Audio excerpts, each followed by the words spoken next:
सहकारिता मंत्री अमित शाह ने सोमवार को कहा कि नवस्थापित national cooperative for exports limited को अब तक 7,000 करोड़ रुपए का ऑर्डर मिला है। शाह ने यहां NCEL का लोगो और वेबसाइट जारी करते हुए कहा कि सहकारी समिति यह सुनिश्चित करेगी कि निर्यात का लाभ सहकारी समितियों के सदस्य किसानों तक पहुंचे और न्यूनतम समर्थन मूल्य के अलावा निर्यात लाभ का करीब 50% हिस्सा वह उनके साथ साझा करेगी।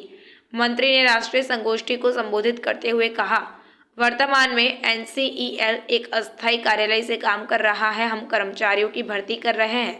अब तक हमें 7,000 करोड़ रुपए के ऑर्डर मिले हैं। उन्होंने कहा कि NCEL न केवल निर्यात से मुनाफा कमाने पर ध्यान केंद्रित करेगा बल्कि किसानों को निर्यात बाजार के लिए उत्पाद बनाने में भी मदद करेगा। यह सरकारी समितियों के सदस्य किसानों के साथ लाभ भी साझा करेगा। शाह ने कहा कि NCEL सदस्य किसानों से निर्यात की जाने वाली वस्तुओं को MSP पर खरीदेगा। NCEL को निर्यात होने से होने वाले लाभ में से करीब 50% सीधे सदस्य किसानों के बैंक खाते में स्थानांतरित कर दिए जाएंगे। मुनाफा MSP के इतर होगा। शाह ने यहां पूसा परिसर में आयोजित संगोष्ठी में 5 NCEL सदस्यों को सदस्यता प्रमाण पत्र भी वितरित किए। कार्यक्रम में मौजूद केंद्रीय वाणिज्य मंत्री पीयूष गोयल ने कहा कि NCEL के निर्माण से निर्यात को बढ़ावा मिलेगा। यह देश के विकास और ग्रामीण परिवर्तन में योगदान देगा।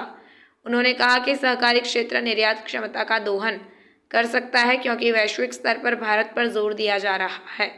मंत्री ने कहा कि सरकारी समितियों को निर्यात बाजार के लिए अंतर्राष्ट्रीय मानकों का अनुपालन करने के वाले गुणवत्तापूर्ण उत्पादों के निर्माण पर ध्यान केंद्रित करना चाहिए। इस कार्यक्रम में सहकारिता राज्य मंत्री BL वर्मा, सहकारिता सचिव ज्ञानेश कुमार और NCEL प्रमुख पंकज कुमार बंसल भी मौजूद थे। NCEL को इस साल 25 जनवरी को बहु राज्य सहकारी सोसाइटी अधिनियम के तहत पंजीकृत किया गया था। अधिकृत शेयर पूंजी 2,000 करोड़ रुपए है और निर्यात में रुचि रखने वाली प्राथमिक से शीर्ष स्तर तक की सहकारी समितियां इसकी सदस्य बनने के लिए मात्र है।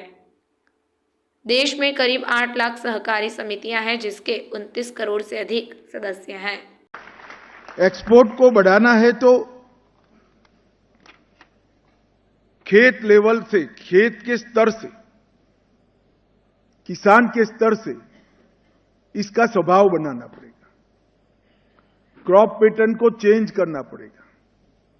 एक ब्रांड, पैकेजिंग और मार्केटिंग की पूरी व्यवस्था किसान के मन में भी जागरूकता के साथ खड़ी करनी पड़ेगी और ये व्यवस्था राष्ट्रीय निर्यात कोऑपरेटिव निर्यात लिमिटेड ने पूरी करनी पड़ेगी।